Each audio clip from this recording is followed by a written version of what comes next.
இந்த பச்சைமை பேனாவை அதுக்காகவே கொண்டு வந்திருக்கேன் சார். இந்த பச்சைமை பேனாவில் நான் ஒரு சைன் போட்டா ஆக்கிரமிப்பாளர் 2 ஏக்கர் நிலம் அவனுக்கு வேற நிலமே இல்லைன்னா அந்த நிலம் அவனுக்கு சொந்தமாயிடும்.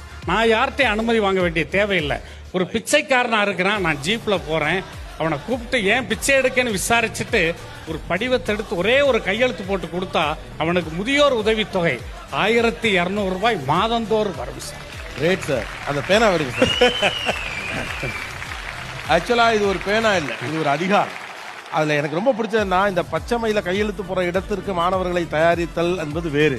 ஆனா அந்த பச்சைமையில நீ கையெழுத்து போடுறப்ப அநியாயத்துக்கு ஆதரவா கையெழுத்து போற்றக்கூடாது, லஞ்சம் வாங்கிடக்கூடாது, ஏன்னா எந்த இடத்துல இருந்து அது தொடங்குமோ அந்த இடத்துல தவறு நடக்கக்கூடாது அப்படின்னு சொல்லி இந்த அதிகாரத்தை கொடுக்கறது இருக்குல்ல சார். நீங்க நிறைய பேர் ஜீப்ல ஏறிக்கிட்டு இருக்காங்க. இந்த வேல்யூஸோட ஏத்துங்க. உண்மையிலே சார் நிறைவா எனக்கு வச்சுக்கோங்க சார், கை கொடுங்க சார். நீங்க என்ன கொடுங்க, நான் வாங்கிக்கிறேன். எப்போ போட்டோ எடுங்க.